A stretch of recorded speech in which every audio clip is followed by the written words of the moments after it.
The first alien ship appeared over Earth on a gray Tuesday morning, and nobody on the planet was ready for it. It hung in low orbit like a dark moon, silent and huge, blotting out the sunrise over the Pacific. Within an hour, 12 more ships joined it. Within a day, 300. They did not fire. They did not send a message, they simply waited, filling the sky with their shadows, until the governments of Earth understood that waiting was itself the message. The ships belonged to the Threshold Compact, a coalition of 3 allied species that had been expanding through this arm of the galaxy for over 1,000 years. The Skarn were the muscle of the Compact, tall insectoid warriors with chitinous armor plating and a warrior culture built on conquest. The Sonari were the brains, pale and thin creatures who built the weapons and ships and rarely left their command decks. The Molar were the voice, smooth-skinned diplomats who spoke in calm, reasonable tones even while their fleets surrounded a planet. Together, the 3 species had absorbed 41 worlds. Every one of those 41 worlds had eventually done the same thing. They surrendered. Grand Marshal Threx Kadun commanded the invasion fleet from the bridge of his flagship, the Devourer of Silence. He was Skarn, broad-shouldered even by his own species standards, with battle scars running down one side of his carapace from wars fought decades before humanity had even reached its own moon. He had conquered 6 worlds personally. He expected Earth to be the 7th, and he expected it to be easy.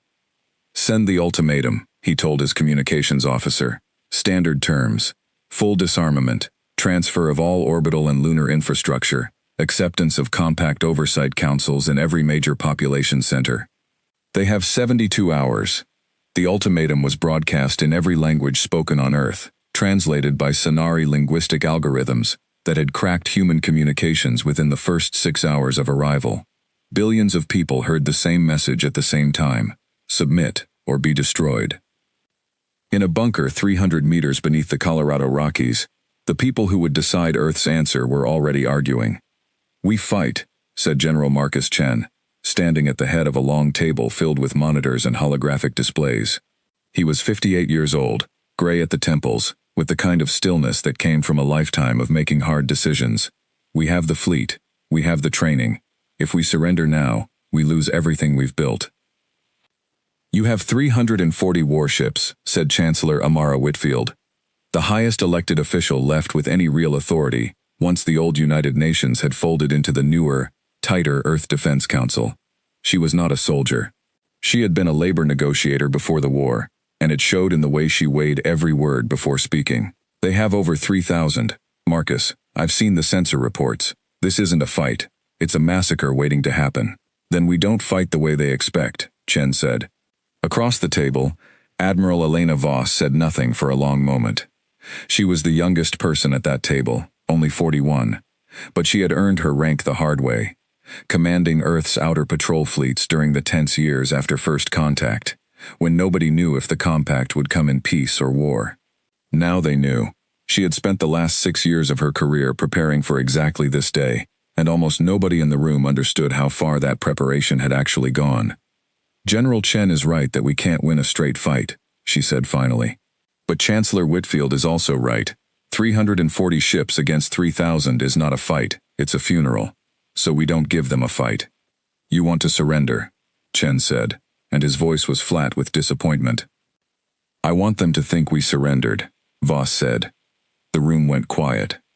Voss stood, walked to the head of the table, and pulled up a display that only a handful of people in that bunker had ever seen. It showed a region of space far beyond Neptune, out past the orbit of Pluto, in the cold, dark reaches of the Kuiper Belt, where sunlight was little more than a bright star, and the distances were so vast that even the most advanced sensors struggled to resolve anything smaller than a moon. Buried among thousands of icy asteroids and dwarf planets was a shipyard the size of a small country. It had been under construction for 6 years, ever since Earth's intelligence services confirmed that the Threshold Compact was expanding in their direction and conquest, not diplomacy, was simply a matter of time. It was built in secret, funded through channels that even most of Earth's own governments didn't fully understand, staffed by volunteers who had left their old lives behind and told their families they were working on a classified research station.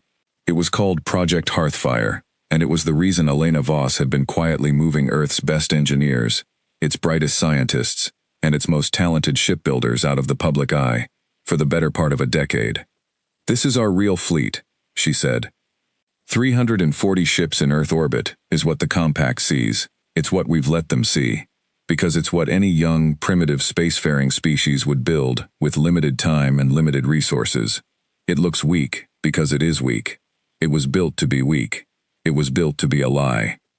She switched the display, and rows of ships appeared, sleek and dark, unlike anything currently in Earth's visible orbital fleet. They used gravity drive propulsion instead of the crude fusion engines the compact had already scanned and dismissed as unremarkable.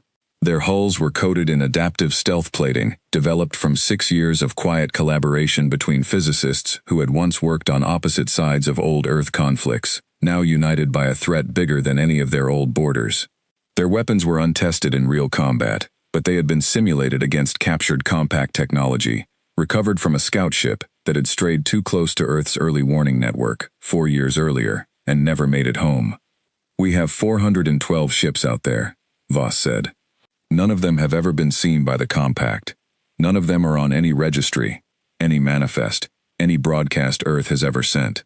As far as the galaxy knows, this fleet does not exist." Chancellor Whitfield stared at the screen for a long time. "You built a second navy, in secret, for 6 years, and you're telling me about it now?" "I'm telling you now, because now is when it matters," Voss said. "Chancellor, if we fight with the fleet in Earth orbit, we lose, and we lose everyone. If we surrender, publicly, completely, convincingly, the compact garrisons Earth lightly, the way they garrison every world that gives up without a real fight.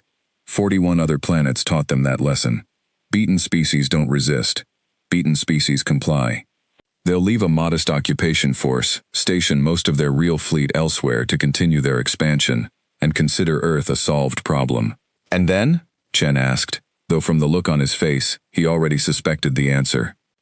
"And then we stop being a solved problem," Voss said. "We buy time. We let them get comfortable. We let them believe the war is over.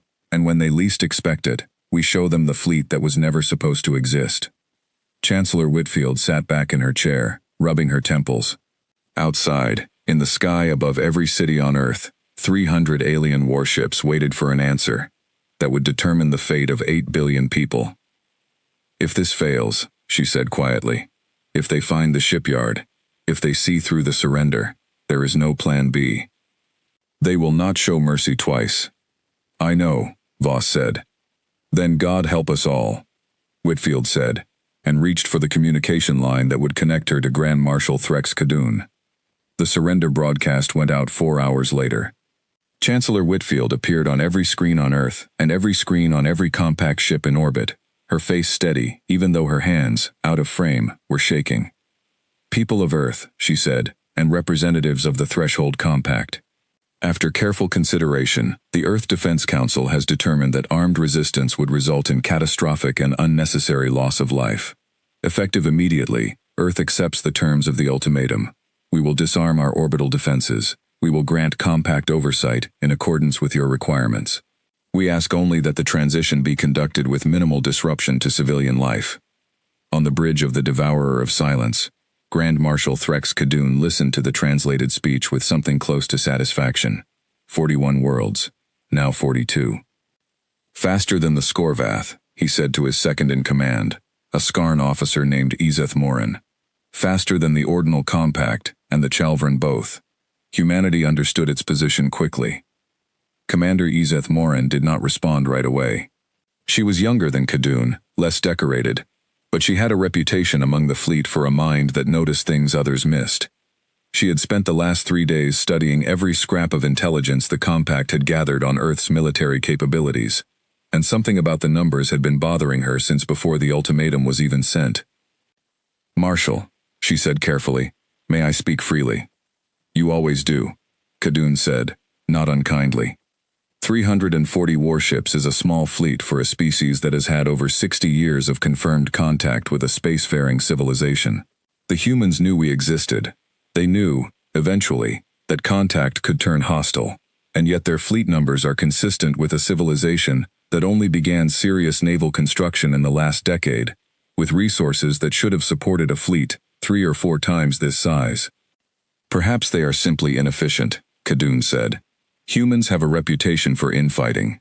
Their own historical records, the ones we've translated, are full of wars fought among themselves. A divided species builds a divided navy. Perhaps, Yazeth said, or perhaps, what we are seeing is not everything they have built. Khadun turned to look at her fully now, his mandibles clicking in the particular way that meant he was considering an idea rather than dismissing it. You think this surrender is a deception? I think a species capable of building starships and a global defense network in 60 years is capable of hiding something, if it decided hiding was necessary, Yazeth said. I recommend we conduct a thorough deep space sensor sweep of the outer system before we finalize garrison numbers. If there is nothing there, we've lost a few days. If there is something there, we've saved the invasion. Khadun considered this for a long moment. Around him, on the wide curved viewport of the bridge, he could see Earth turning slowly beneath them, blue and white and utterly, completely still. No weapons fire, no resistance, just a planet waiting to be told what would happen to it next. Conduct your sweep, he said finally. But do it quietly, and do it fast. The Compact Council wants this world processed, and our fleet redeployed to the Ashven front within the month. We cannot afford to be paranoid about a species that just handed us the easiest conquest of the decade. Understood, Marshal, Yazeth said, and turned to give the orders. But as she walked away, she found herself thinking about the strange quiet of Earth's surrender, the speed of it, the completeness of it. In her experience, species did not give up that easily, unless they had already decided, somewhere behind closed doors, that giving up was not actually what they were doing. 300 kilometers below her, in the Colorado bunker, Admiral Elena Voss watched the same broadcast feed and allowed herself exactly one breath of relief before turning back to her staff. They took the bait, she said. Now we wait, and we hope Yazeth Morin doesn't look too closely at the Kuiper Belt before we're ready for her to. Because Voss had read every compact personnel file her intelligence officers had managed to intercept and decrypt over the years, and she knew Yazeth Morin's name. She knew the Skarn commander's reputation for suspicion, for patience, for noticing exactly the kinds of things that a good deception could not afford to be noticed. Of all the officers in the invasion fleet, Yazeth Morin was the one Voss had feared most, long before the first ship had ever appeared in Earth's sky. General Chen, Voss said, turning to the older man, how long until Hearthfire is combat ready? 8 months, if nothing goes wrong, Chen said. 6, if we push the crews harder than I'm comfortable with. Push them, Voss said. Because somewhere out past Neptune, a Skarn intelligence officer is about to start asking the kind of questions that could end this war before it even begins. We need to be ready before she finds her answers. Outside, the sun set over a planet that the galaxy believed had already given up. In orbit, 300 alien warships settled into position, confident, unchallenged, and utterly unaware that 412 more were waiting in the dark, silent and patient, for the day the lie would finally end. That night, in a modest apartment in what had once been Denver, a young engineer named Priya Anand packed a single bag by the light of her kitchen window, said goodbye to a mother who believed she was leaving for a research posting in Iceland, and boarded a transport that would take her, along with 400 other volunteers, to a shipyard that officially did not exist, to finish building a fleet that the galaxy did not know it needed to fear. She was afraid. Everyone on that transport was afraid. But underneath the fear was something else, something that Admiral Voss had spent 6 years cultivating in every person who joined the Hearthfire project. The quiet, stubborn belief that Earth was not finished, that surrender was not the same as defeat, and that somewhere in the dark beyond Pluto, humanity was building the answer to a question the galaxy had not yet thought to ask. Whether the answer would be ready in time was still very much undecided. The transport carrying Priya and the other volunteers was a converted cargo hauler, one of thousands of ordinary-looking freighters that still moved through Earth's system every day, now doing double duty as a quiet pipeline feeding people and equipment out toward the Kuiper Belt. Its captain, a retired merchant spacer named Deshaun Booker, had flown these same routes for 20 years before the invasion, and he had volunteered for Hearthfire the moment Admiral Voss's recruiters approached him. No questions asked beyond how soon he could leave port. First trip's always the hardest, he told Priya, finding her staring out a viewport at Earth's shrinking blue curve. You start wondering if you made the right call, whether it was worth leaving everyone behind. Was it worth it for you? Priya asked. Booker considered the question with the unhurried patience of a man who had spent most of his life among the stars. I had a granddaughter born the week those ships showed up over the Pacific, he said. I don't want her growing up thinking this is just how the world is now. Aliens in the sky, soldiers on the corners, everybody keeping their heads down and hoping not to get noticed. So yeah, worth it. Priya didn't answer, but she thought about those words for the rest of the 11-day journey, turning them over the way she might turn over a difficult equation, looking for the flaw in the logic and never quite finding one. Back on Earth, in the days immediately following the surrender broadcast, the true scale of the deception's cost was only beginning to reveal itself to the small circle of people who understood what was actually happening. Every volunteer sent to Hearthfire had to leave behind a life, a family, a set of relationships built on a lie that could not be explained, not even to spouses, not even to parents, not even to children old enough to ask hard questions. Chancellor Whitfield had personally approved a program of falsified employment records and cover stories, coordinated across a dozen intelligence agencies that had, until a year earlier, spent as much time distrusting each other as cooperating. It was, by any measure, one of the largest coordinated deceptions in human history, and it depended entirely on tens of thousands of people being willing to lie to the people they loved most, for years, without knowing for certain whether the sacrifice would ever be redeemed. General Chen felt the weight of that particular burden more than most. His own son, a structural engineer named David, had been recruited into the Hearthfire project during its second year, and Chen had personally signed off on the cover story that sent David's mother a monthly letter, supposedly written from an Antarctic research station, when in reality, David was 3 billion kilometers away, welding reinforcement struts onto the hull of a warship his mother did not know existed. "Does it get easier?" David had asked him once, during a rare secure call between Earth and the shipyard. Lying to her? No, Chen had told his son honestly. It doesn't get easier. It just gets necessary. And eventually you stop expecting it to feel like anything other than what it is. That conversation stayed with Chen in the weeks after the surrender broadcast, as he watched the Compact's occupation forces settle into their new administrative roles across the planet, confident and unhurried, utterly convinced that the war was over. Every day that confidence held was a day bought at the cost of thousands of private betrayals, small and large, each one a thread in the enormous, fragile fabric of Earth's last real hope. Grand Marshal Khadun, for his part, spent the weeks following the surrender in quiet satisfaction, reviewing reports of Earth's compliance with something close to pride. He had conquered 6 worlds in his career, and none of them had transitioned into occupation as smoothly as this one. Human industry continued functioning. Human governments continued administering their own populations, now filtered through compact oversight. There were no organized uprisings, no coordinated resistance movements, nothing beyond the small, scattered, easily suppressed incidents that occurred on every conquered world during the first year of occupation. A model conquest, he told the Compact Council during his first formal report, delivered from the bridge of the Devourer of Silence, 3 weeks after the surrender. Humanity understood the futility of resistance and chose the wisest path available to them. I recommend reducing garrison strength ahead of the original timeline, freeing additional vessels for redeployment to the Ashven front, where they are needed considerably more than they are needed here. The Council approved his recommendation within days, and the drawdown of compact forces from Earth's system began almost immediately, exactly as Admiral Voss had predicted it would. 2/3 of the invasion fleet departed within 90 days, leaving behind a garrison force that was, by any reasonable measure, entirely sufficient to control a defeated world, and entirely insufficient to detect, let alone stop, whatever might eventually emerge from the shadows of the outer system. Only Commander Izeth Morin seemed to carry any lingering doubt into those early weeks, and even she could not have said, in those first days, exactly what it was about the surrender that continued to trouble her. It was not any single piece of evidence.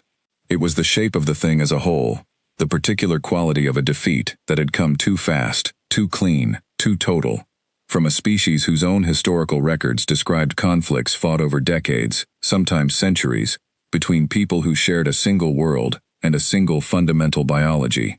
A species like that, she thought, watching Earth turn slowly beneath her ship in the weeks after the surrender, did not usually give up in 72 hours. Something about that fact refused to leave her alone, and though she did not yet know it, that refusal would eventually prove to be the single greatest threat Hearthfire's engineers would face before their fleet was ready to answer for itself. 6 months passed, and the galaxy grew comfortable with the idea that Earth had been solved. The Threshold Compact moved with the confidence of a power that had done this many times before. Grand Marshal Threx Kadun withdrew 2/3 of his invasion fleet within the first 90 days, redeploying the bulk of his warships to the Ashven front, where a much less cooperative species was giving the Compact real trouble. What remained in Earth's orbit was a garrison force of roughly 400 ships, enough to maintain order over a beaten world, not enough to fight a real war. Skarn ground forces established administrative centers in every major city. Sonari technicians moved through Earth's infrastructure, cataloging factories, power grids, and communication networks, with the detached efficiency of accountants auditing a business they now owned. Molar diplomats sat across from what remained of Earth's governments and negotiated the fine details of occupation with soft voices and reasonable smiles, the same way they had negotiated with 41 other conquered worlds before this one. To the galaxy watching from a distance, and to most of the Compact officers stationed on the ground, Earth looked exactly like every other conquered world. Curfews were imposed, and largely obeyed. Local governments continued to function, now filtered through Compact oversight councils that approved or denied major decisions. Human industry, once redirected, began producing raw materials and components that fed into the Compact's wider war machine. Schools taught children the Compact's official history of the conquest, a story in which humanity had wisely chosen peace over annihilation. On the surface, it was a portrait of total, successful subjugation. Underneath that surface, something else was happening. Chancellor Amara Whitfield still held her position, now officially titled Planetary Liaison to the Compact Oversight Council, a demotion in name that hid the fact that she remained, in practice, the highest human authority on Earth. She spent her days in careful, exhausting negotiations with molar diplomats, trading small concessions for small freedoms, always appearing to bend, never quite breaking. She had become very good at losing arguments, in ways that cost the Compact more than it realized. "They want us to hand over the last of the independent shipyards in the Pacific Ring," she told General Marcus Chen one evening, in a secure room buried beneath what had once been her old office building. The room was one of dozens scattered beneath major cities, connected by tunnels dug in secret during the war's opening months, screened from Compact sensors by technology developed at Hearthfire, and smuggled back to Earth in small, careful shipments. I offered them the shipyards in exchange for keeping our fishing fleets independent of their oversight. "Why does that matter?" Chen asked. "Because half our fishing fleet captains are running supply routes to the outer system that the Compact doesn't know about," Whitfield said. "Fuel, food, medical supplies, spare parts, all of it feeding Hearthfire. If they take oversight of the fishing fleet, they'll eventually notice the routes." Chen allowed himself a small, tired smile. It was the first genuinely good news he'd heard in weeks. "You're better at this than I gave you credit for, Chancellor." "I spent 30 years negotiating labor contracts with people who thought they held all the power," Whitfield said. "Turns out, negotiating with aliens who think they've already won isn't so different." The work of hiding an entire second navy from an occupying force was not glamorous. It was built from 1,000 small deceptions layered on top of each other, falsified shipping manifests, decommissioned satellites that secretly still functioned, mining operations in the asteroid belt that reported far less extracted material than they actually produced, research stations that existed on paper as environmental monitoring posts.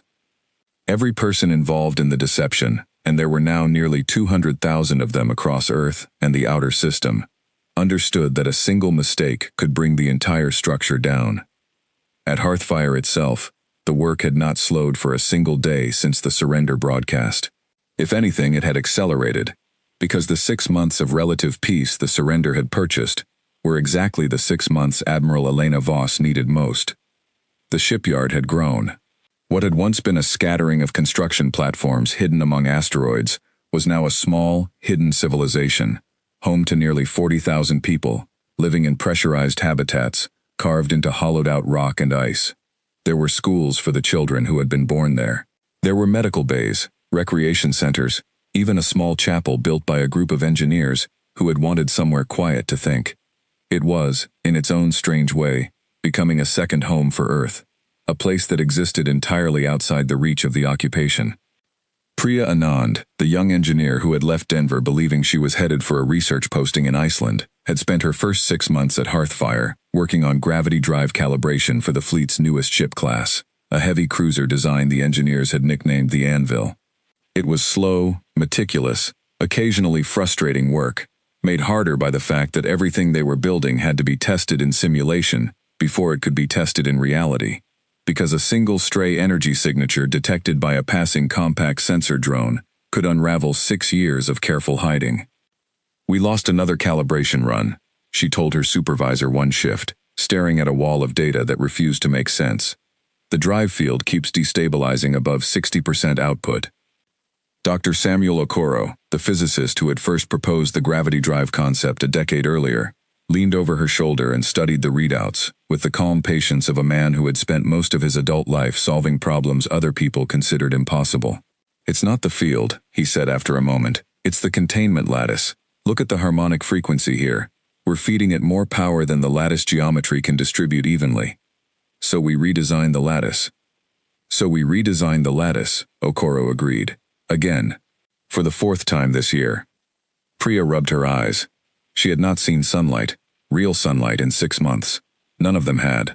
The Kuiper belt was too far from the sun for anything more than a faint, distant glow, and even that was filtered through reinforced viewports, designed to keep radiation out. She had traded blue skies and green trees for the dark, star-scattered silence of deep space, and some days, the weight of that trade pressed on her harder than the work itself. "Do you ever wonder if this is going to work?" she asked. "All of it? The hiding, the lying, the 6 years of secret construction? What if we finish this fleet and the compact is just too strong, and we've spent our whole lives building something that gets destroyed in an afternoon?" Okoro was quiet for a moment, watching the data scroll past on the screen. "I think about it every day," he said finally, "but I think about something else too. I think about what happens if we don't try, if we accept the surrender as real, and let the compact settle in, and raise the next generation of humans to believe that this is simply how things are now. I've seen the reports from other conquered worlds, the ones our intelligence officers managed to pull from compact databases, 41 worlds, 41 populations that gave up, and stayed given up, for generations. I would rather fail trying to change that than succeed at accepting it." Priya nodded slowly, and turned back to her calculations, and did not ask the question again. But she thought about it, in the quiet hours before sleep, more often than she admitted to anyone. Not everyone on Earth was involved in the deception. Most people simply lived under occupation, the way people had always lived under occupation throughout human history, carefully, quietly, doing what they had to do to protect their families, resenting the soldiers on their streets, and hoping, in the private spaces of their own minds, that somehow, someday, things would change. Occasional acts of open resistance flared up and were crushed, sometimes brutally, by scarred ground forces who had little patience for disorder. Whitfield's government did what it could to quietly discourage these acts, not because it did not sympathize, but because every uprising drew compact attention closer to the things that actually mattered, and every crushed rebellion made the compact more confident, more relaxed, more certain that Earth had truly accepted its fate. That confidence was exactly what Admiral Voss was counting on. But Commander Yzeth Morin had not stopped asking questions. She remained in Earth orbit as part of the reduced garrison fleet, officially serving as Chief Intelligence Officer, under the new garrison commander, a Skarn officer named Vrothak, who had taken over after Grand Marshal Kadun departed for the Ashven front. Vrothak was competent but unimaginative, content to enforce the occupation according to standard compact procedure, and otherwise leave the details to his subordinates. This suited Yzeth well, because it gave her the freedom to pursue the investigation that had been nagging at her since the day of the surrender. 6 months of quiet observation had produced a slow accumulation of small, strange anomalies. A fishing fleet in the Pacific that reported catches inconsistent with satellite imagery of its actual routes. A mining operation in the asteroid belt whose extraction numbers did not match the mass of material actually removed from its claimed sites, based on gravitational surveys. A pattern of encrypted communications passing through civilian satellite relays that, when analyzed statistically, showed timing patterns more consistent with military coordination than commercial traffic. None of it was conclusive on its own. All of it, together, painted a picture that troubled her more each month. "I want authorization for a deep space sensor sweep of the outer system," she told Garrison Commander Vrothak, standing at attention in his command office aboard the orbital station that had become the Compact's primary administrative center over Earth. Specifically, the Kuiper Belt region, beyond the range of our current patrol routes. Vrothak did not look up from the reports on his desk. On what basis? A pattern of resource discrepancies suggesting unreported human activity in the outer system. Discrepancies, Vrothak repeated, unimpressed. "Commander, humans are a disorganized species. Their record-keeping has always been inconsistent, even before the occupation. I have neither the ships nor the patience to chase down every mismatched fishing report on this planet. With respect, Commander, this is not about fishing reports. It is about a pattern that, taken as a whole, denied," Vrothak said, finally looking up. "We have 400 ships maintaining order over 8 billion beaten humans, and the Compact Council wants a third of those redeployed to the Ashven front by next quarter. I will not spend our remaining resources chasing your suspicions into deep space, based on inconsistent fish counts. If you find something concrete, bring it to me. Until then, focus on the security of the occupied territories, which is the job you were actually assigned." Yzeth held her composure, saluted, and left the office without further argument, because arguing further would accomplish nothing against a superior officer who had already made his decision. But that night, in the privacy of her own quarters, she began compiling her observations into a private file, one she did not share through official Compact channels, one that existed only on a data drive she kept locked in a compartment few people knew existed. She did not yet have proof, but she had a feeling, the same feeling that had guided every successful investigation of her career, and that feeling told her that Earth's surrender had been too fast, too complete, too convenient, and that somewhere beyond the edge of this system, something was waiting, that the Compact had not yet accounted for. She was right. She simply did not yet know how right, or how little time remained before the answer to her questions arrived in a form no one in the Threshold Compact would be prepared for. Life under occupation had, by the 6th month, developed its own strange rhythms, a kind of uneasy normalcy that settled over cities from Lagos to Jakarta to Sao Paulo. Scarn patrols became a familiar, if unwelcome, sight on street corners. Sonari technicians moved through office buildings and factories with the quiet efficiency of auditors, and most people learned to simply avoid their attention rather than openly resist it. Molar administrators held regular town hall sessions in every major city, calm and reasonable, always ready to hear complaints about resource allocation or curfew hours, always careful to frame every occupation policy as a partnership rather than a conquest. In Mumbai, a school teacher named Anjali Rao taught her students the Compact's approved curriculum during the day, careful to follow every guideline laid out by the local oversight council, and in the evenings ran a small, unofficial gathering in the back room of her apartment, where a handful of trusted neighbors quietly discussed what the occupation actually meant, what history the children were not being taught, and what small acts of dignity remained available to people who could not fight back with weapons. It was not resistance in any way that would have registered with Compact intelligence services. It was something smaller and, in its own way, more durable. The simple refusal to let the occupation reshape what people believed about themselves. In Sao Paulo, a mechanic named Tomas Ferreira ran a garage that had, before the invasion, specialized in restoring old classic cars. Now it quietly served as a waypoint for a supply chain that moved specialized components toward the coast, where they would eventually make their way onto fishing vessels bound for rendezvous points far beyond any Compact patrol route. Tomas had no idea what the parts he handled were actually for. He had been recruited 8 months earlier by a man who identified himself only as a friend of General Chen, and he had asked exactly one question before agreeing to help. Is this for getting them out, or getting us free? The answer, both, eventually, had been enough.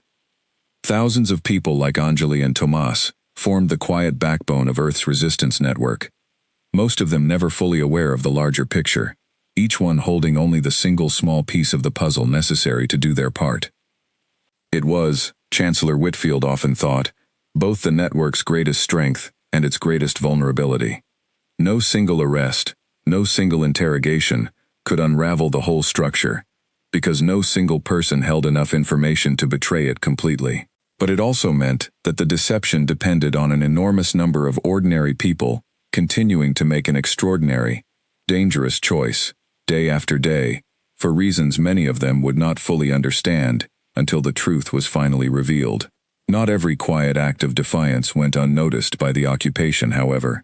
In the 7th month, Scarn forces in Manila uncovered a small cell of resistance fighters attempting to sabotage a compact communications relay, unrelated to Hearthfire, but symptomatic of the general unrest simmering beneath the surface of the occupation.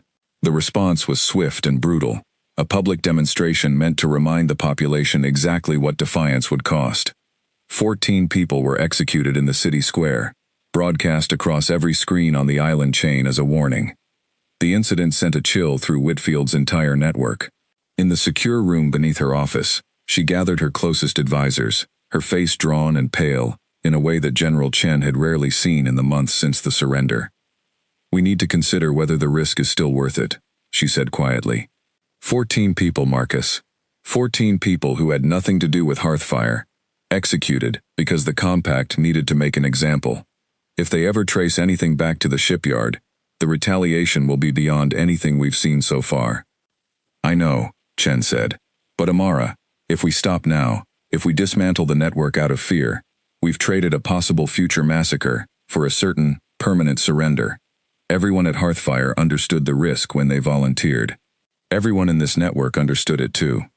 Whitfield was quiet for a long time, staring at the images from Manila still frozen on a nearby screen.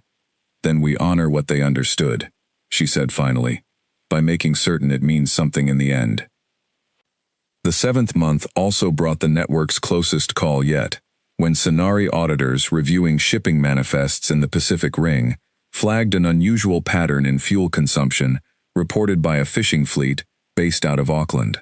The discrepancy was small, a matter of a few percentage points between reported and expected fuel usage, but Sonari auditors were nothing if not thorough, and the flag triggered an automatic review that nearly reached the fleet's actual captain, before Whitfield's people managed to quietly bury the inquiry beneath a mountain of plausible bureaucratic explanations, forged records, and a timely bribe delivered to a mid-level molar administrator who valued his comfortable posting more than his loyalty to compact protocol. "That was too close," Whitfield told Chen afterward. "We got lucky. Next time we might not." "There won't be a next time we can't afford," Chen said. "Not once Hearthfire is ready. We just need to hold the line a little longer."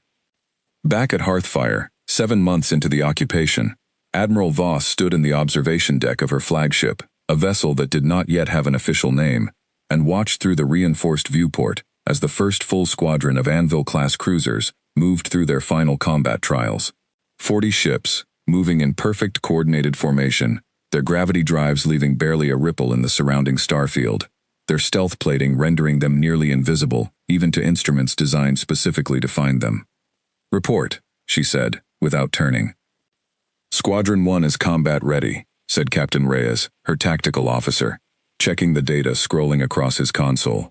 "Squadrons 2 and 3 are 80% complete. At current production rates, we'll have the full fleet, all 412 vessels, combat ready, within 4 months.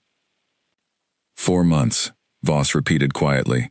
She thought of the reports coming back from Earth, the slow tightening of compact administration, the growing confidence of the garrison forces, and the quiet, persistent intelligence officer, named Yizeth Morin, who Whitfield's people had flagged as a growing risk. 4 months was a long time. 4 months was also, she suspected, exactly how long they had before someone on the other side started asking the right questions loudly enough for someone to actually listen. "Push the timeline," she said. 3 months. "I want this fleet ready to move before the Compact Council finishes their spring redeployment schedule." "Admiral, 3 months is aggressive. Some of the crews haven't completed full combat rotations." "I know," Voss said. "But we are not fighting this war on our own schedule. We are fighting it on theirs, and every day we wait is a day closer to someone like Commander Morin, finding what we've spent 6 years hiding. 3 months, Captain. Make it happen. Below her, in the dark and the cold, 40,000 people kept building a fleet the galaxy did not know existed, while 8 billion more waited on a planet the galaxy believed had already surrendered. And far above both of them, an intelligence officer, who refused to stop asking questions, inched closer, one small discrepancy at a time, to the truth that would change everything. 9 months after the surrender, the Threshold Compact decided to celebrate. It was Molar diplomats who proposed the idea first, during a Compact Council session held on the administrative station orbiting Earth. Ambassador Sethril, the senior Molar representative overseeing Earth's transition into the Compact's wider sphere of control, argued that a formal ceremony marking the successful integration of humanity would serve several purposes at once. It would demonstrate to the wider galaxy, and to other species still resisting Compact expansion, that even a technologically capable young civilization could be brought peacefully into the fold. It would boost morale among garrison troops who had spent 9 months on a quiet, uneventful posting, far from the more dangerous fighting on the Ashven front. And it would, not incidentally, serve as a personal triumph for Grand Marshal Threx Kadun, whose conquest of Earth had already been held up within Compact military circles as a model of efficient, low-casualty expansion. The event was named the Ascension Ceremony, and it was scheduled to take place in Earth orbit, timed to coincide with the 1-year anniversary of first contact between the Compact fleet and human governments. Every available Compact warship in the region would be present, arranged in a vast formation visible from Earth's surface, a deliberate display of power meant to remind humanity, and the rest of the galaxy watching through long-range sensors, exactly who now controlled this world. Grand Marshal Kadun himself would return from the Ashven front to preside over the ceremony, along with senior representatives from all 3 Compact species. When Chancellor Whitfield received the formal invitation, delivered by Ambassador Sethril with the same calm, reasonable smile the Molar diplomat wore for every occasion, she understood immediately that she was looking at both a threat and an opportunity. "They want us to attend as guests of honor," she told Admiral Voss that evening, over a secure video link that traveled through 6 different relay points before reaching Hearthfire, each one designed to make the signal impossible to trace back to its true destination. A public display of unity between Earth and the Compact, speeches, ceremonies, the works, and every ship they have in this system will be there to watch it happen. Voss was quiet for a long moment, studying the fleet deployment schedule Whitfield's people had managed to extract from Compact administrative channels. Nearly 600 Compact warships would be present for the ceremony, the largest concentration of enemy firepower in Earth's system since the original invasion. It was a terrifying number. It was also, Voss realized as she studied the formation patterns more closely, an opportunity that might never come again. "When is it scheduled?" she asked. 11 weeks from today." Voss did the math in her head. Hearthfire's fleet would be fully combat-ready in 10 weeks, 1 week ahead of the ceremony, thanks to the accelerated timeline she had pushed her engineers and crews to meet. It was cutting things closer than she would have liked, but it also meant that for the first time since the surrender, the entire Compact garrison fleet would be gathered in one place, at one time, arranged for maximum visual impact rather than maximum defensive readiness. "They're handing us the perfect target," she said slowly. "If we can keep Hearthfire hidden for 11 more weeks, we won't just be fighting a garrison force spread out across the solar system. We'll be fighting their entire strength here, concentrated in a single formation, at a moment when they believe the war is already over and there is nothing left to defend against. It's also the moment they'll be most alert," Whitfield pointed out. "Every sensor they have will be pointed at Earth for that ceremony. Every ship will be on formation duty. If Hearthfire's fleet is detected approaching during that window, there will be nowhere to hide, and no element of surprise left to use." "I know," Voss said. "But the alternative is letting this opportunity pass and facing 600 ships spread across the system instead of gathered in one place. I'll take the risk." 11 weeks. It was not much time, and both women understood that a great deal could go wrong in 11 weeks. But for the first time since the surrender broadcast 9 months earlier, there was a fixed date on the calendar, a moment toward which every hidden fishing route, every falsified mining report, every secret shipment of fuel and parts flowing out to the Kuiper Belt had, without either side fully realizing it, been building. At Hearthfire, the announcement of a firm deadline changed the mood of the entire shipyard almost overnight. What had been a slow, grinding, uncertain project for 6 years suddenly had an ending in sight, and that ending was close enough to touch. 10 weeks, Priya Anand said, staring at the revised production schedule pinned to the wall of the engineering bay she shared with Dr. Okoro and a dozen other technicians. We're supposed to finish calibrating the last 30 Anvil-class cruisers in 10 weeks. We finished the lattice redesign, Okoro said. The drive fields are stable now, even at full output. What's left is testing, and testing is faster than fixing. It's still 10 weeks, Priya said, but there was something in her voice now that had not been there for most of the past year, a note of nervous excitement underneath the exhaustion. 10 weeks, and then we actually do this. We actually fly this fleet out and fight. 10 weeks, Okoro agreed, and then the galaxy finds out what Earth actually built while it was pretending to lose. The excitement at Hearthfire was matched, in the following weeks, by a growing tension in Earth orbit, though for very different reasons. Preparations for the Ascension ceremony brought a surge of compact activity to the system, additional ships arriving from other fronts to join the formation, supply convoys ferrying decorations and ceremonial equipment from compact space, and, most dangerously for the secret fleet hidden beyond Neptune, an increase in long-range sensor sweeps as compact fleet coordinators mapped out the exact orbital positions each ship would need to occupy for the ceremony's grand formation. It was during one of these expanded sensor sweeps, 6 weeks before the ceremony, that Commander Yzeth Morin finally found something that could no longer be dismissed as coincidence. She had continued her private investigation throughout the 9 months of occupation, quietly, carefully, without official sanction, gathering fragments of evidence that never quite added up to proof but never quite went away either. The expanded sensor coverage ordered for the ceremony preparations gave her, for the first time, a legitimate reason to request access to long-range scan data from the outer system, data that would normally have fallen outside the garrison fleet's routine patrol radius. What she found, buried in 3 weeks of raw sensor logs from a routine deep space monitoring drone, was a gravitational anomaly in the Kuiper belt that did not match the mass profile of any known asteroid or dwarf planet in that region. It was small, subtle, the kind of signal that could easily be explained away as sensor drift or an uncharted minor body. But Yzeth had spent 9 months looking for exactly this kind of anomaly, and she recognized it immediately for what it likely was: the gravitational signature of a large, artificial structure, deliberately shielded from easy detection. She sat alone in her quarters for a long time, staring at the data, running the calculations again and again, to be certain she was not simply seeing what she wanted to see. But the numbers held. Something massive was out there, hidden among the ice and rock of the outer system, something that had no business existing if humanity's surrender had been as complete as it appeared. She took the data to Garrison Commander Vrothak the next morning, no longer asking permission, simply presenting what she had found. "I need a scout ship dispatched to this location," she said, laying out the coordinates and the gravitational data on his desk.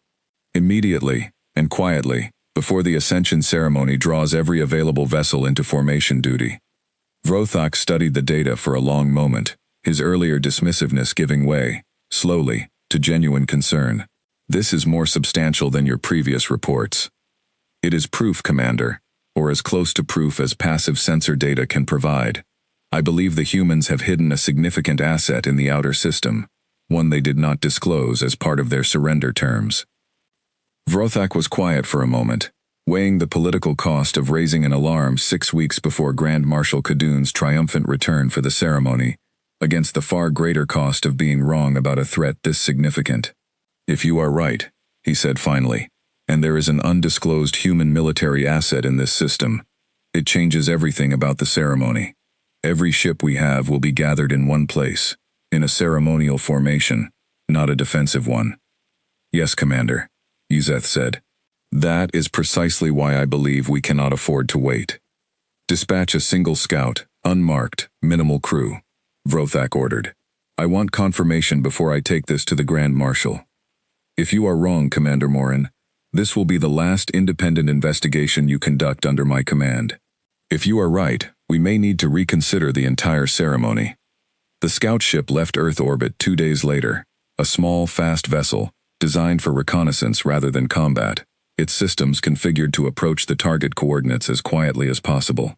It took 11 days to reach the outer edge of the Kuiper Belt, 11 days during which Yzeth Morin barely slept, running and rerunning her calculations, certain she was right, and terrified of what being right would actually mean.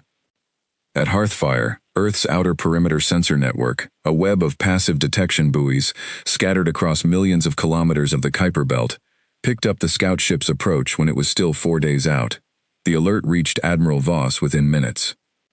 Single vessel, compact configuration, unmarked, on a direct approach vector toward the shipyard's outer sensor perimeter, Captain Reyes reported, his voice tight with controlled tension.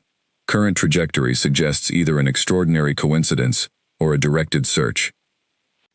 Voss stared at the projected course on the main display, watching the small red icon crawl closer to the location that represented 6 years of her life's work, 40,000 people's homes, and Earth's only real hope of throwing off the compact's control. 10 weeks. They had 10 weeks left before the fleet would be ready, and now, with 6 weeks still remaining before that deadline, a single scout ship was flying directly toward the one secret that could not afford to be discovered. Options, she said. We could destroy it before it gets close enough to transmit useful data, Reyes said. One of the Anvil-class cruisers could intercept and eliminate the target with minimal risk of detection. And confirm, beyond any doubt, that something out here is worth destroying a scout ship to protect, Voss said. If that ship simply vanishes, the compact will know something is wrong immediately, and they'll come looking with a fleet instead of a single scout. Then what, Admiral? Let it get close enough to see us? Voss was quiet for a long moment, studying the star charts, the fleet's current dispersal across dozens of hidden construction platforms, the 6 weeks that remained before the fleet would be ready to fight. Somewhere on that approaching scout ship was likely the answer to whether Earth's entire deception would hold together long enough to matter, or collapse 6 weeks too early, with the fleet not yet ready to answer for it. Move the outer perimeter platforms deeper into the belt, she said finally. Increase the electronic countermeasures on every structure within its projected sensor range. If we're lucky, the stealth systems will hold, and it will pass close enough to worry us, without actually seeing anything conclusive. If we're not lucky, she paused. If we're not lucky, we prepare to move up the timeline, whatever the cost, because 6 weeks early, with an unfinished fleet, is still better than sitting here waiting to be found with no fleet at all. The scout ship entered its final approach on the 4th day, sensors sweeping the region where Yzeth Morin's calculations had predicted the anomaly would be located. For nearly 6 hours, it found nothing but empty space, ice, and rock, the kind of unremarkable emptiness that made up most of the Kuiper Belt. The Skarn pilot aboard, a junior officer named Threll, began to suspect the mission was exactly the waste of time Commander Vrothak had originally believed it to be. Then, on a routine long-range pass, the scout's sensors flickered across a faint gravitational distortion, too brief and too subtle to pinpoint precisely, but present, undeniable, and utterly inconsistent with the natural mass distribution of the surrounding asteroid field. Threll transmitted the data back toward Earth immediately, a brief, encrypted burst, designed to slip past any potential interference.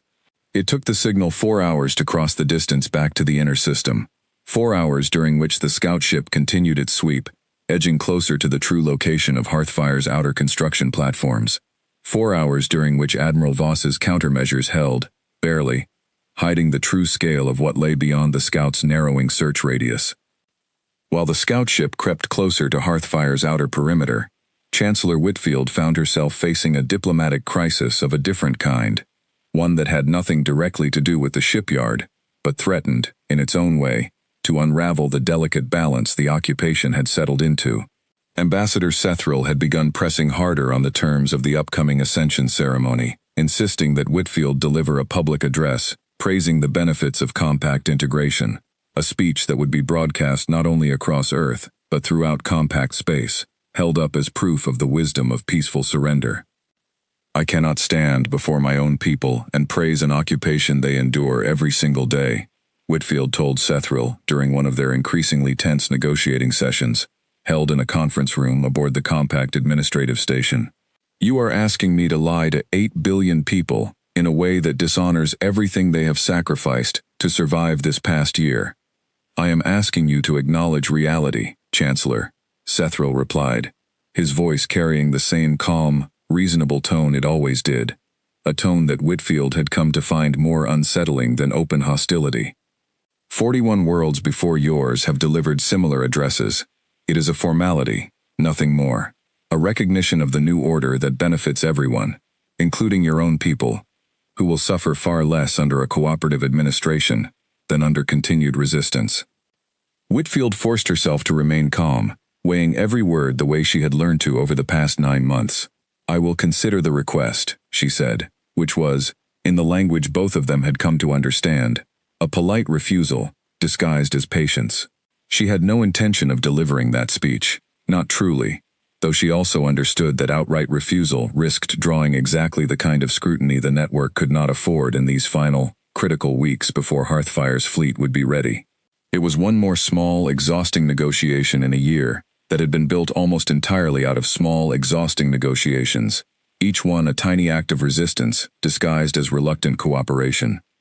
She did not yet know that the ceremony she was fighting to avoid endorsing would never actually take place, that a scout ship already creeping through the Kuiper Belt was about to change the calculus of the entire war, before either side fully understood what was happening.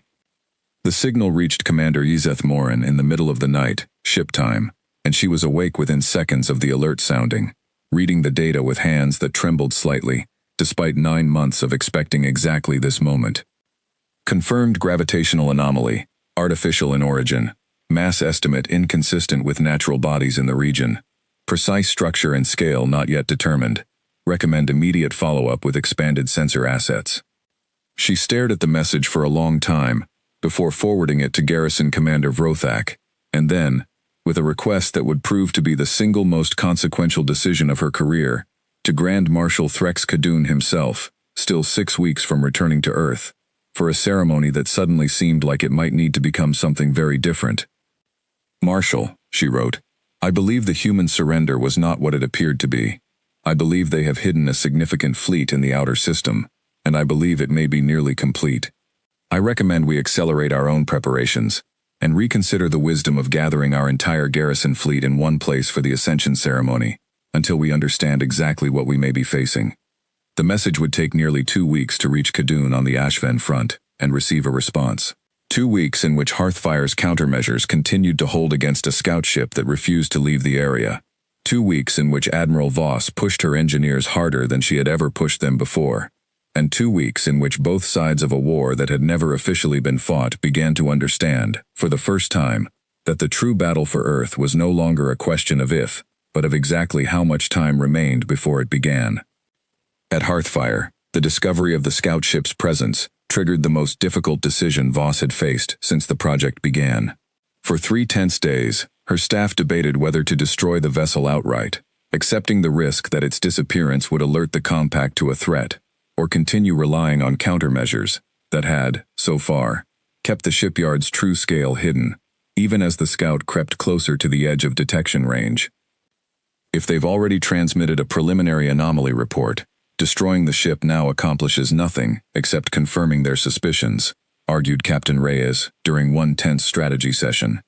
We'd be spending a resource, an act of aggression, to protect a secret that may already be partially exposed. And if they haven't transmitted anything conclusive yet, countered another officer, destroying it now might be the only way to prevent them from ever getting close enough to confirm the fleet's true size. Voss listened to the arguments circle for the better part of an hour, before making the call herself. "We hold," she said finally. "We do not fire the first shot of this war from a position of desperation. If the scout gets close enough to confirm our exact numbers, we adapt the timeline. But we do not hand the compact a clean narrative where humanity attacked first. When this story is finally told, on Earth and across the galaxy, I want it clear beyond any doubt who broke the peace first, and it will not be us." It was a decision built as much on strategic calculation as on something closer to principle, and in the tense weeks that followed, as the scout ship continued its slow, methodical sweep of the outer system, Voss found herself hoping, with an intensity she rarely allowed herself to feel, that the choice would not cost Hearthfire the element of surprise it had spent 6 years building toward. Grand Marshal Threx Kadun read Commander Yzeth Morin's warning twice before he allowed himself to react. He was aboard the Devourer of Silence, still stationed at the Ashven front, where the fighting had grown harder and bloodier in the months since he had left Earth, in the hands of a garrison force he had considered a formality. The message from Yzeth troubled him, not because he trusted her instincts, though he did, but because of what it would mean if she was right. An entire compact garrison fleet, gathered in a ceremonial formation, with its guard down, 600 ships arranged for spectacle rather than defense, only weeks away from a coordinated attack by a fleet that officially did not exist. He considered dismissing it. 41 worlds had surrendered before Earth, and not one of them had ever attempted anything like this. It seemed almost impossible that a species so recently introduced to spacefaring civilization could have built and hidden an entire second navy under the nose of an occupying force for the better part of a year. But Khadun had not survived 6 conquests by ignoring the instincts of officers who had proven themselves reliable, and Yzeth Morin had never once given him cause to doubt her judgment. "Cancel the ascension ceremony," he ordered his communications officer, effective immediately. "Order Garrison Commander Vrothak to disperse the fleet into standard defensive patrol patterns and increase alert status across the entire system." The order left the Ashven front and began its long journey back toward Earth, carried by relay stations spread across the vast distances between the two fronts. It would take 12 days to arrive. It arrived 11 hours too late. Admiral Elena Voss had been watching the same warning signs Yzeth Morin had been reading, from the opposite direction. Hearthfire's intelligence network, built over years from smuggled fragments of compact communications and the careful analysis of Whitfield's diplomatic staff, had picked up unusual patterns in compact fleet movements, roughly 10 days after the scout ship's discovery. A sudden increase in encrypted priority communications between Earth orbit and the Ashven front, an uptick in defensive alert postures among the garrison fleet, and, most alarmingly, reports that Grand Marshal Khadun's return for the Ascension ceremony had been quietly, unofficially postponed. "They know," Voss said, standing before her assembled command staff aboard her flagship, now formally christened the Prometheus, in honor of the fire humanity had stolen back for itself. Or, they suspect strongly enough to change their plans, which means the window we were counting on, the ceremony, the concentrated formation, all of it, is closing. "How much time do we have?" Captain Reyes asked. "I don't know," Voss admitted. "Maybe days, maybe hours. What I do know is that if we wait for certainty, we will lose the only advantage we have left, the fact that, as far as the compact can prove, we still do not exist." She turned to the full display of Hearthfire's fleet status. 412 ships, 96% combat ready, according to the latest engineering reports. The final 16 vessels still completing minor systems calibration that would have to be finished en route if necessary. "General Chen," she said, addressing the older man's image on a secure video link from Earth, "how is Chancellor Whitfield's situation?" "Deteriorating," Chen said grimly. "Compact ground forces have increased patrols in every major city over the last 36 hours. Whitfield believes they're preparing for something, possibly a general crackdown if their suspicions about Hearthfire continue to grow. If we wait much longer, Admiral, they may act against the civilian population before we ever get the chance to act at all."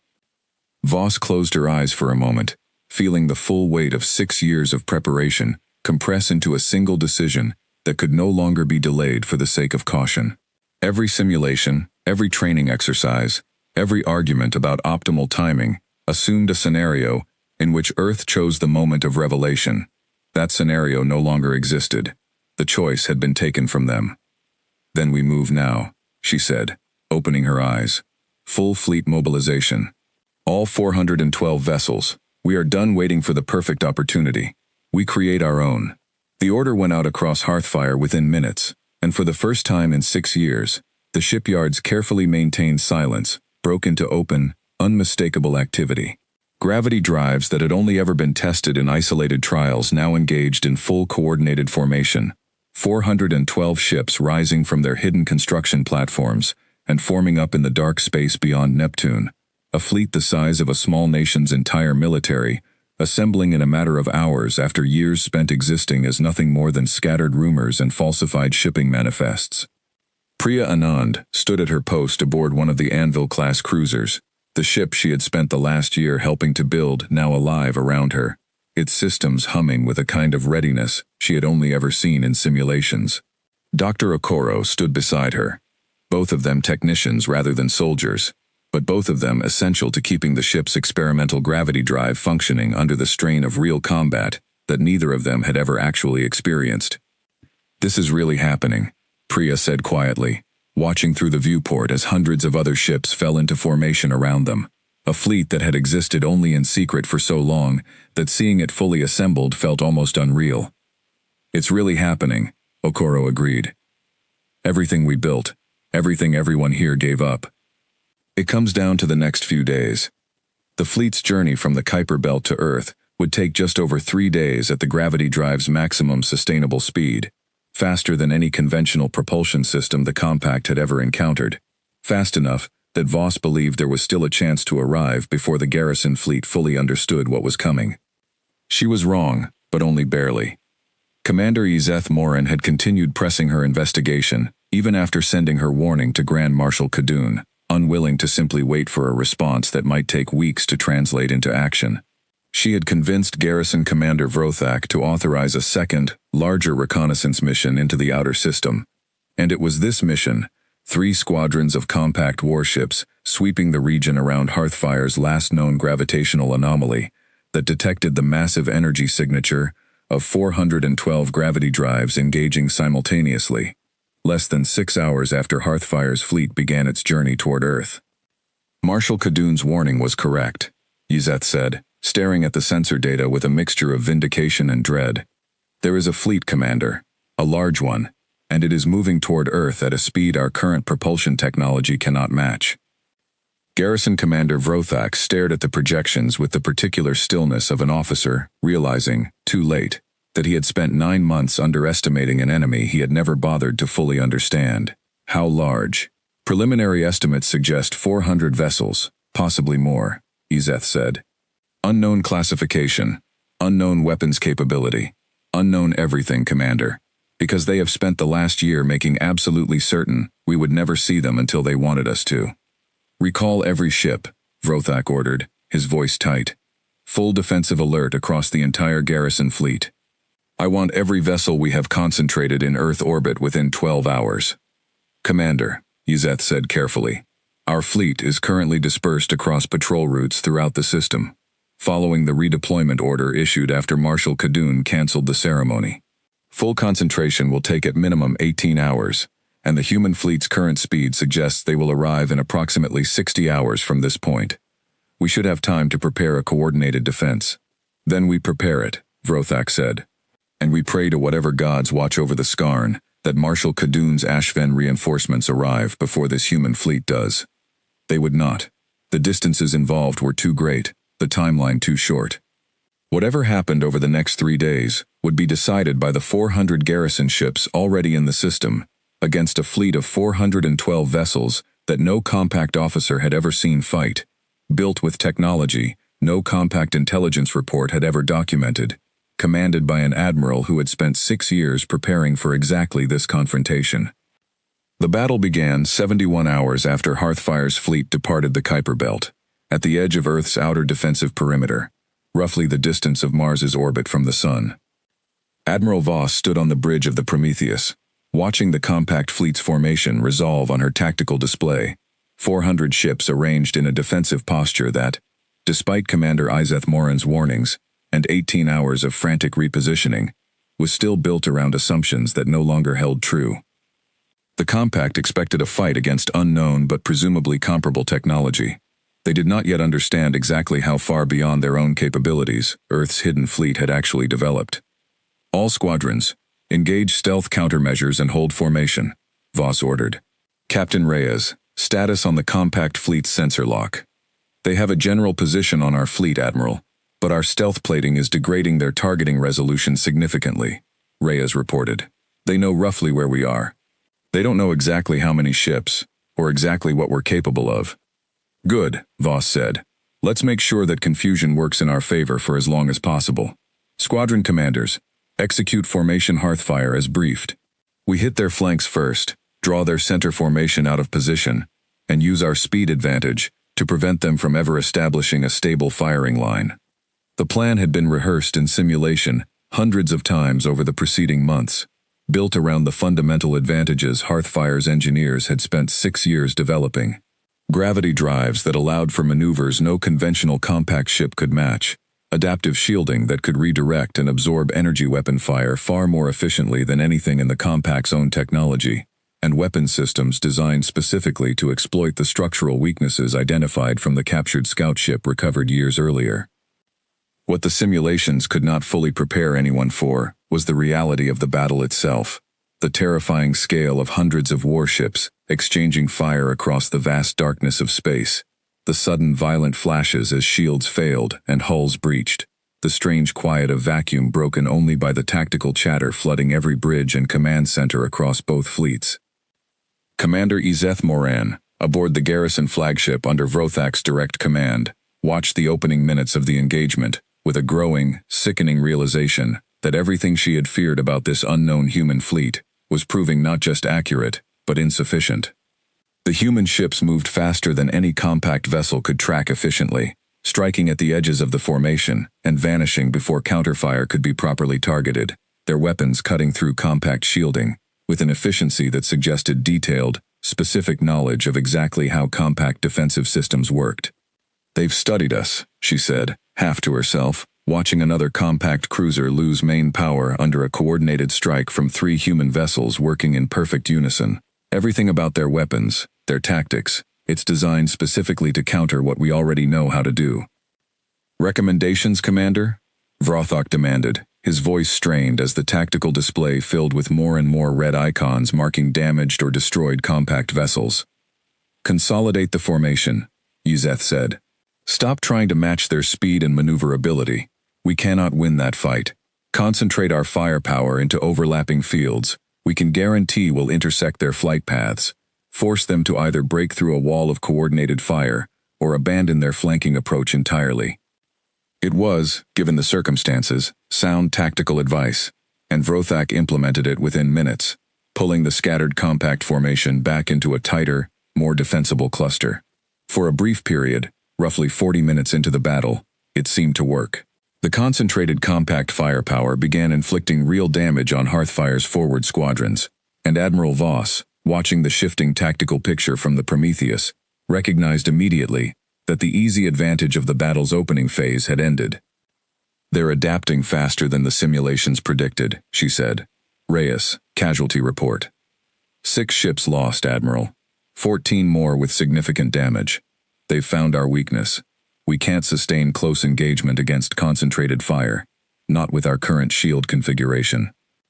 Voss studied the tactical display for a long moment, watching the battle hang in a precarious balance that could tip either direction, depending on the next series of decisions made on both sides.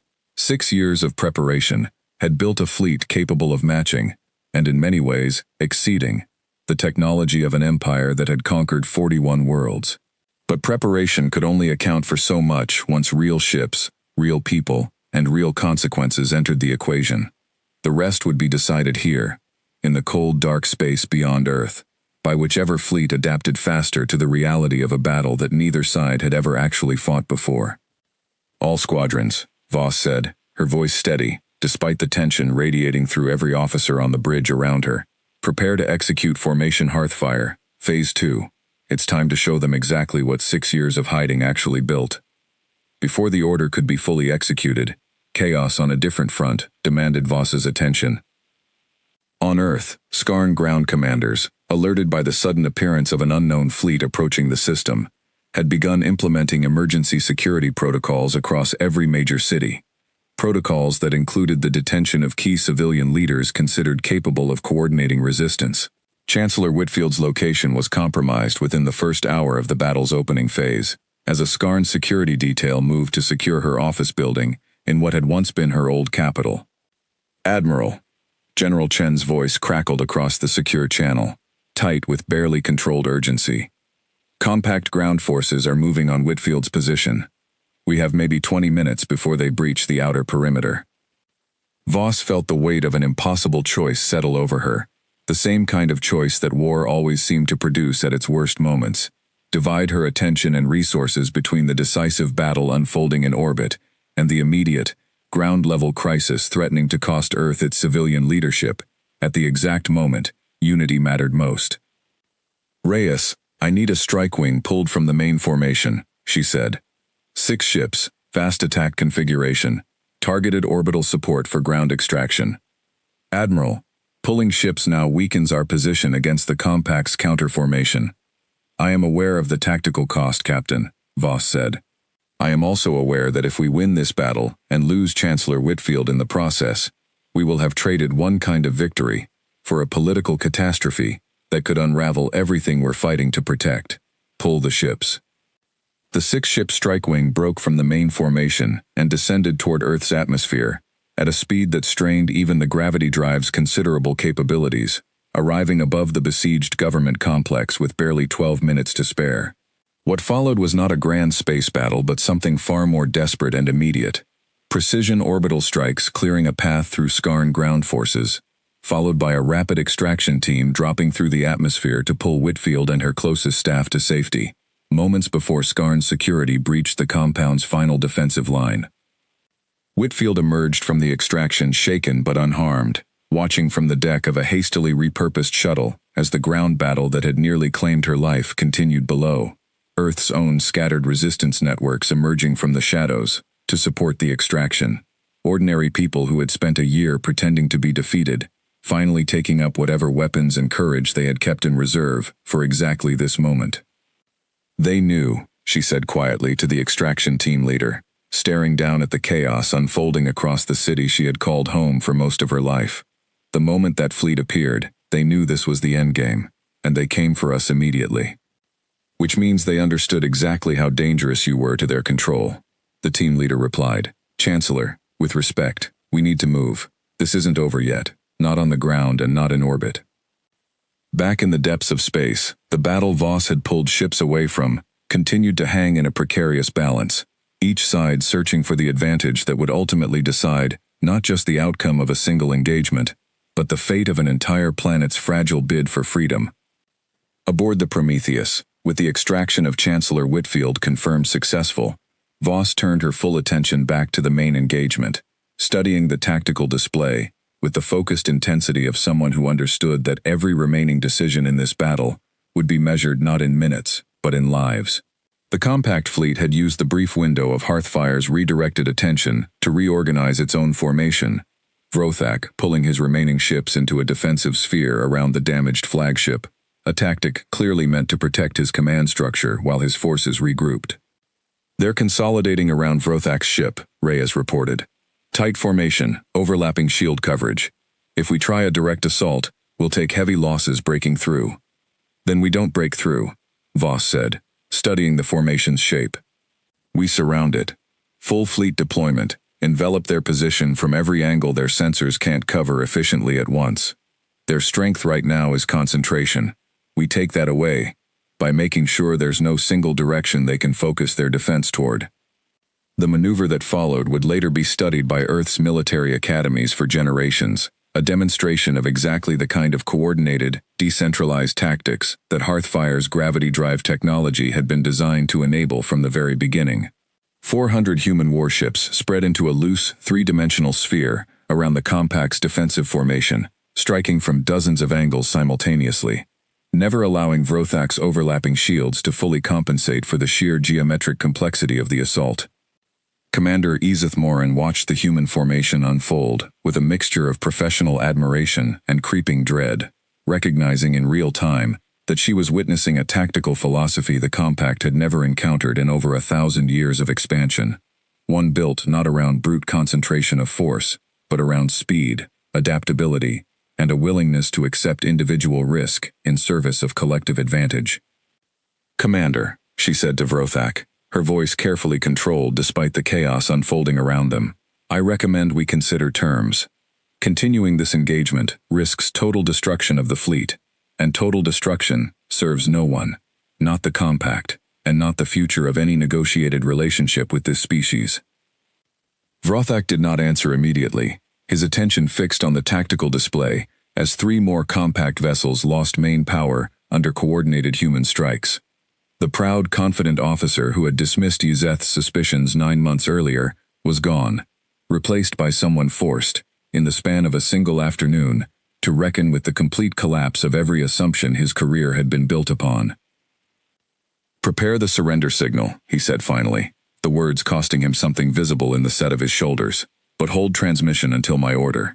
I will not surrender this fleet while there remains any chance of an organized withdrawal that preserves what dignity we have left." That chance never fully materialized. 10 minutes later, with compact losses mounting past the point where any orderly withdrawal remained possible, Vrothak gave the order Yzeth had prepared, and the message went out across every remaining compact frequency in the system, acknowledging Admiral Voss's earlier offer and formally requesting a ceasefire. Formation Hearthfire, Phase 2, had been designed by Admiral Elena Voss and her tactical staff for exactly one purpose: to answer the moment when the compact fleet stopped panicking and started fighting with discipline. It was the scenario every planner at Hearthfire had feared most, the moment when an experienced, battle-hardened enemy adapted to an unfamiliar threat and began to fight back with the accumulated skill of 1,000 years of conquest. "All squadrons, break formation on my mark and execute independent target selection," Voss ordered. "Anvil squadrons, focus concentrated fire on their command vessels. If we can break their coordination, their numbers stop mattering as much as their confusion." The compact fleet, now consolidated into a tight defensive formation under Garrison Commander Vrothak's direction, had begun inflicting real damage on Hearthfire's forward squadrons through sheer concentrated firepower, the kind of brute force tactic that had served the Skarn well in dozens of previous conquests. But Voss's engineers had spent 6 years studying exactly this kind of compact tactical doctrine, and the ships now breaking away from Hearthfire's main formation carried weapons and systems specifically designed to counter it. Priya Anand felt the Anvil-class cruiser shudder around her as its gravity drive engaged for a sudden, aggressive maneuver, breaking away from the main formation to join a strike group targeting the compact flagship directly.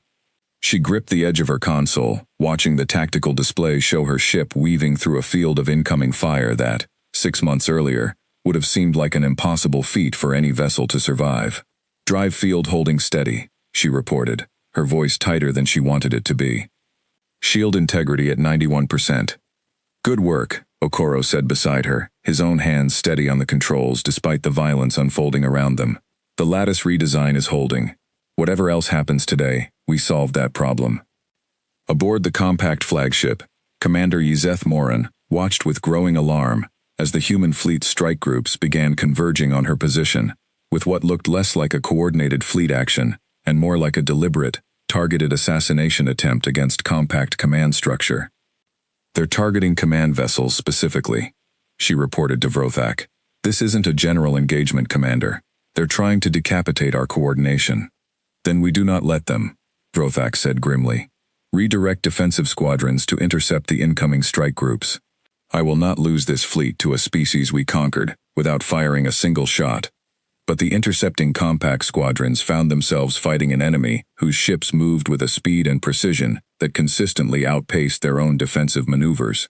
The gravity drive technology that Hearthfire's engineers had spent years perfecting allowed human vessels to change course and velocity in ways that compact sensor and targeting systems, built around centuries of conventional propulsion assumptions, simply could not predict quickly enough to counter effectively. 90 minutes into the battle, the compact flagship took its first direct hit, a coordinated strike from 6 Anvil-class cruisers that overwhelmed its shielding faster than its damage control systems could compensate. The ship survived, barely, but its main weapons array went offline, and with it, a significant portion of the compact fleet's central coordination capacity. "Command relay damaged," Yzeth reported, watching her console flicker with cascading system failures. "We're losing coordination with the outer squadrons." "Then we fight without it," Vrothak said. But even as he gave the order, both officers understood that the battle had reached a turning point neither of them had wanted to acknowledge. The compact fleet, built around centralized command and coordinated firepower, was losing exactly the capabilities it depended on most, while the human fleet, built from the beginning around independent, adaptive small unit tactics, was only becoming more effective as the engagement continued. 2 hours into the battle, with roughly a third of the compact garrison fleet destroyed or disabled, and Hearthfire's forces having lost only 11 ships in return, Admiral Voss made the decision that would ultimately determine the outcome of the entire engagement. "Send the surrender terms," she told her communications officer. The offer went out across every compact frequency Hearthfire's intelligence teams had catalogued over the preceding year, translated into the compact's own languages by systems developed specifically for this moment. Ceasefire, withdraw all remaining forces from Earth's system, and Earth would allow safe passage for every surviving compact vessel. Continue fighting, and Hearthfire's fleet, now demonstrably superior in both technology and tactical coordination, would finish what Vrothak's own aggressive formation had started. Garrison Commander Vrothak received the offer with a mixture of fury and grim recognition of reality. He was a proud officer, a veteran of conflicts across a dozen systems, and every instinct in him rebelled against the idea of retreating from a species the Compact had conquered, without a single shot fired only a year earlier. But he was also, whatever else could be said about him, a competent commander who understood the numbers in front of him, and those numbers made clear that continuing the fight would only trade more compact lives for a battle that could no longer be won. "Commander Morin," he said quietly, "what is your assessment?" Izeth studied the tactical display for a long moment, thinking of the 9 months she had spent gathering evidence that nobody wanted to believe, the warning she had sent to Grand Marshal Khadun that had arrived just hours too late to matter, and the strange, complicated respect she found herself feeling for an enemy that had built something this remarkable, while the entire compact assumed they had already won. "I believe," she said carefully, "that we underestimated this species from the very first day of contact, and that underestimation has now cost us dearly. Continuing this engagement risks the total destruction of our remaining fleet, for no strategic gain. I recommend acceptance of the ceasefire terms." Vrothak was quiet for a long moment, the weight of the decision settling over him with the particular heaviness reserved for moments that would define the rest of a career, or the end of one. "Transmit acceptance," he said finally. "All remaining compact forces will withdraw from the Earth system, effective immediately." The battle ended just under 3 hours after it began. 211 compact warships had been destroyed or disabled beyond repair. The remaining garrison force, battered and demoralized, began the long, humiliating retreat back toward compact space, carrying with them the news that would eventually reach every corner of the Threshold Compact's territory. Earth's surrender had been a deception from the very beginning, and the fleet hidden beyond its solar system had, in a single engagement, inflicted the most decisive defeat any compact garrison force had suffered in over a century of expansion. On Earth, the news reached Chancellor Whitfield and General Chen within minutes of the ceasefire, relayed through the same secret communication network that had carried Hearthfire's secrets for 6 years. Whitfield stood in her office, the same office from which she had delivered the surrender broadcast nearly a year earlier, and watched footage from the battle's aftermath filter in from Hearthfire's forward scouts, the vast, scattered wreckage of compact ships drifting silent against the stars, and beyond them, the assembled formation of 401 surviving human warships, holding position in the space they had, for the first time in a year, actually won. "It worked," she said quietly, more to herself than to anyone else in the room. "Marcus, it actually worked." "It worked," Chen agreed, and for the first time in longer than either of them could remember, he allowed himself to smile.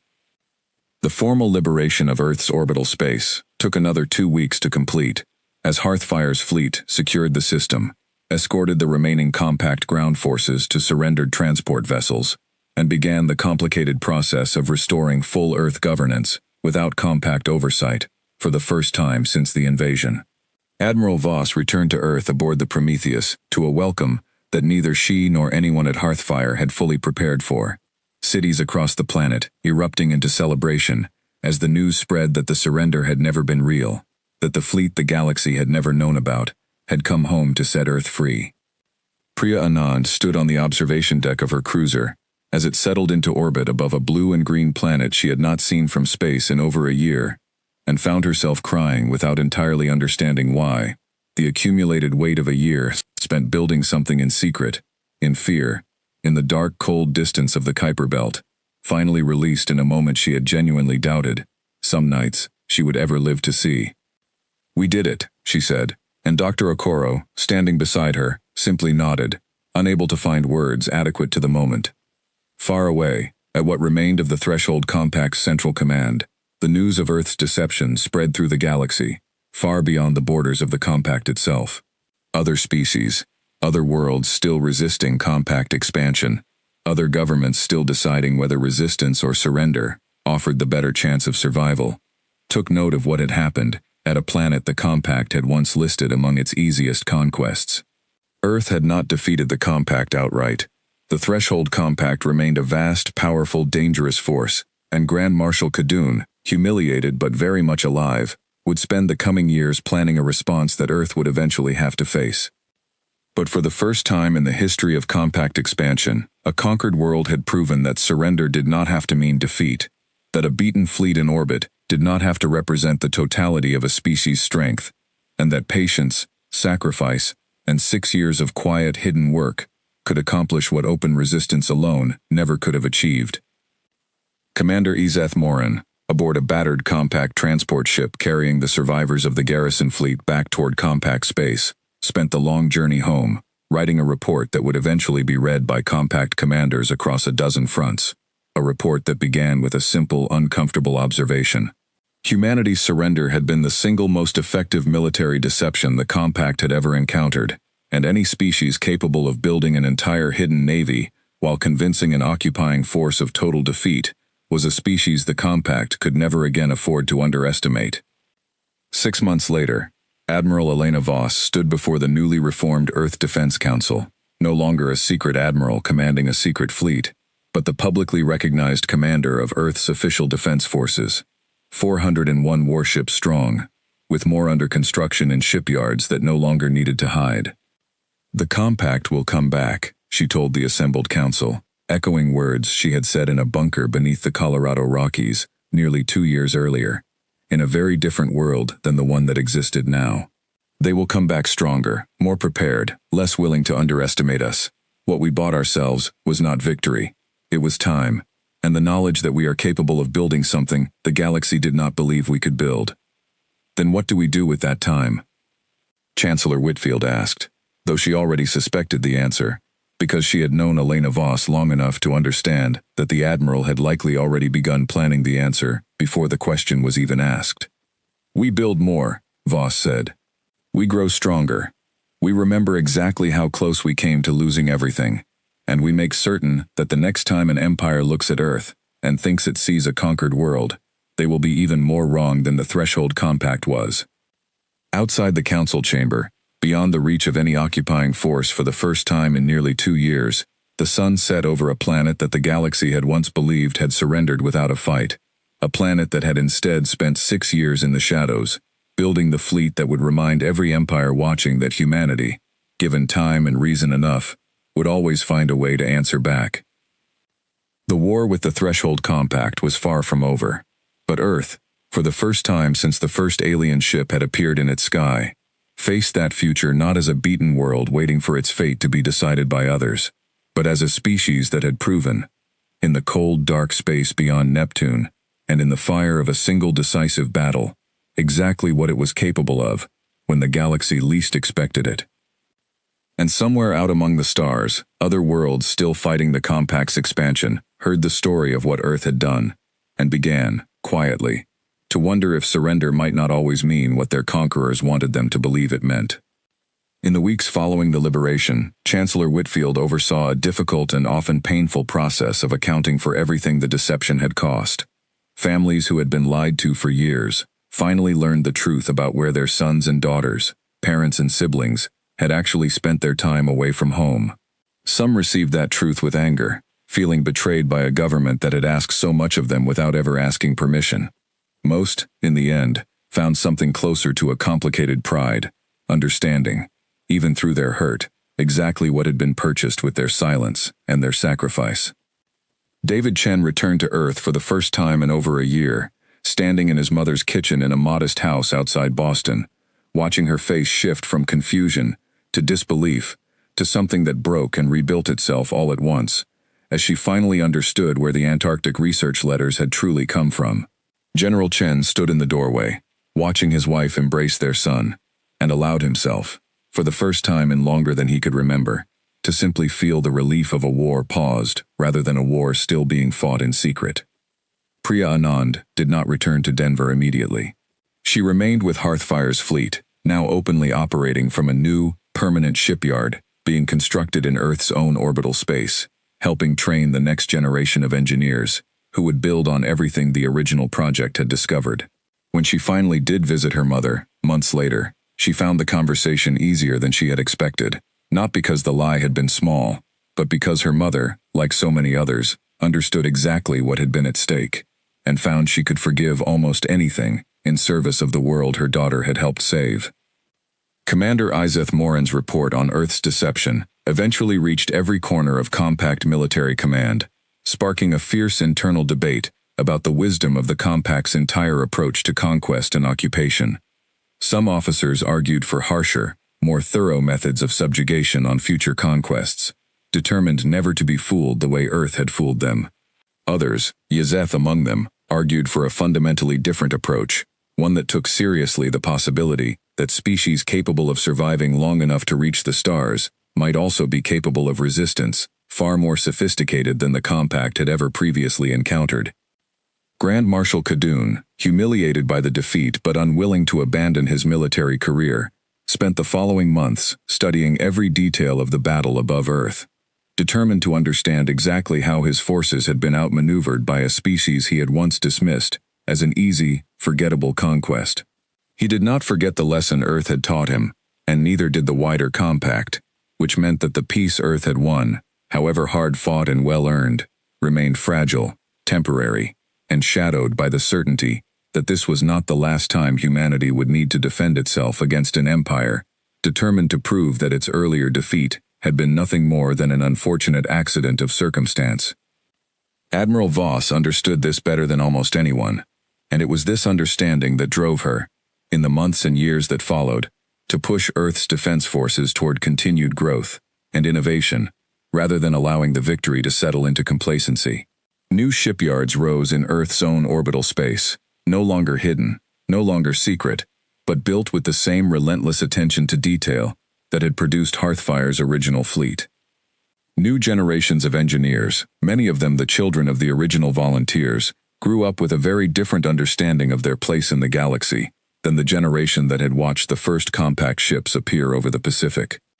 2 years after the liberation, standing once more before the Earth Defense Council, now in a grand new chamber, built to reflect a species no longer willing to hide its ambitions, Admiral Voss delivered a speech that would eventually be taught in schools across the planet, a speech that captured, in simple terms, everything the war had cost, and everything it had taught a species that had once believed itself hopelessly outmatched among the stars. "They thought we surrendered," she said, because surrender was the only outcome their history had ever taught them to expect from a conquered world. They did not understand that a species capable of imagining its own defeat is also, always, capable of imagining something better. We did not win this war by being stronger than the Threshold Compact. We won it by being patient enough, and stubborn enough, and hopeful enough, to build the strength we needed while the galaxy believed we had already given up. She paused, looking out at the assembled council, at the ordinary people who had lived through a year of occupation, and a war that had, in the end, changed the way an entire galaxy understood what humanity was capable of becoming. "They thought Earth had surrendered," she said. "We simply let them believe it, until the day we didn't need to anymore."